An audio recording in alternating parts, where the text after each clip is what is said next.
Bon, ne dit-on déjà pas que tout flatteur vit au dépend de celui qui l'écoute? Parce que je pense que, en fait, déjà, on qualifie la femme de sexe faible. Oui. Or, la femme n'est pas le sexe faible. Et je pense que lorsque la femme revendique ou alors exige l'égalité des sexes, les gens ont tendance à mal l'interpréter.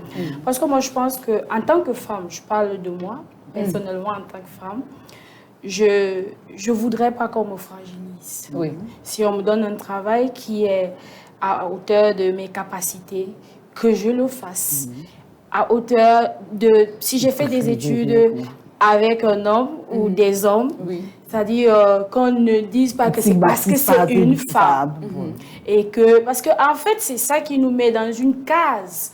Et je pense que au jour d'aujourd'hui, la femme se refuse d'être dans une case. Moi, je me refuse d'être dans une case. C'est-à-dire une ghettoisation. Parce que je ne voudrais pas qu'on me catalogue sur un registre de faible. Si je ne me sens pas faible.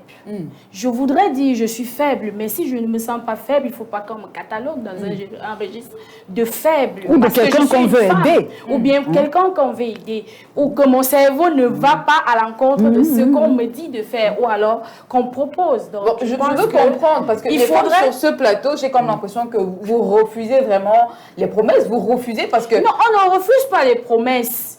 On trouve juste que... Parce qu'à force de dire, parce qu'on a catalogué... Est-ce que vous avez comme l'impression que les promesses qui ont été justement données ne sont pas réalisées? C'est la raison pour laquelle vous les refusez? Non, elles ne sont pas réalisées. Elles ne sont pas réalisées parce que les femmes écoutent. En fait, le problème, c'est qu'il y a un discours qui est déjà là, qu'elle le dit très bien, que les femmes veulent écouter. Donc, on va vous aider, on va vous promettre toujours de faire ceci. Et on les flatte, on les divertit, on les endort aussi. Parce que la femme et l'homme doivent travailler ensemble.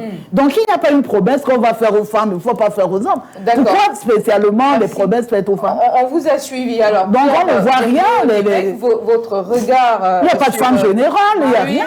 Oui, madame, on vous a compris. Calmez-vous, hein, ça va aller. On fait juste le commentaire sur secrétaire la d'État. Il n'y a pas de femme secrétaire à la présidence, il n'y a jamais eu de femme. Il n'y a jamais eu de femme et après on dit... Pierre Biriot-Niemek, votre regard sur la situation de la femme depuis la session à la magistrature du président de la République le 6 novembre dernier. On va compter les mois, on parle de novembre, décembre, janvier, février. Alors, votre regard, est-ce que vous avez l'impression que les choses sont véritablement en train d'avancer en ce qui concerne la gente féminine aujourd'hui? Le Cameroun n'est pas singulier, il suit les traces de la France. Mais notre époque va arriver également. Le président Paul Biya est très francophile, je ne vais pas dire français. Il y a eu une époque, le professeur Ebossé le sait, où il n'y avait pas de ministre femme en France. Donc le Cameroun est encore arriéré, très arriéré. Elle voulait commencer à citer les ministères de souveraineté. Aucune femme au Cameroun n'a jamais occupé un ministère de souveraineté. Commencez par là. 10 gouverneurs, il n'y a pas de femme gouverneur au Cameroun. Il n'y a pas de femme générale au Cameroun. Bon, on est même allé plus loin. Là où il y avait déjà des femmes, on les a retranchées. Je crois qu'à l'université, il n'y a plus de recteur femme. Non. Vous imaginez ça? C'est-à-dire que même là-bas, il reste seulement qu'on donne le ministère de la femme à un homme aussi. C'est-à-dire que... Non. Et j'ai suivi une analyse qui était de la provocation vis-à-vis des Camerounais. C'est-à-dire qu'il y a des gens qu'on envoie, on dit allez provoquer les Camerounais, pas les provoquer. C'est de la provocation. Le président de la République a parlé et 5 mois après, rien ne bouge.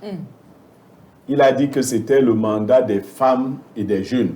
Non, il l'a dit en politicien parce que les femmes sont les plus nombreuses à côté des jeunes. C'est-à-dire les jeunes sont déjà les plus nombreux. Et ensuite, la deuxième catégorie, ce sont les femmes. Mais moi, je dis aux femmes, comment vous faites pour vous laisser commander par des gens moins nombreux que vous? Et surtout de plus en plus moins forts. Parce que parmi les hommes, beaucoup sont aussi devenus les femmes. Donc on les met aussi de ce côté-là. Et ça fait encore un bon nombre de femmes. c'est facile. Non, ne comptez pas seulement les femmes qui ont les seins. Il y a aussi les femmes qui n'ont pas les seins. Donc, on doit les... Ou alors qui se font pousser la Voilà, peut-être que c'est là-bas qu'on croit que ce sont les femmes. C'est-à-dire que celles qui qui vous ont arraché les places. Parce qu'il y a les femmes là-bas qui vous ont arraché les places. Non, on a promis aux femmes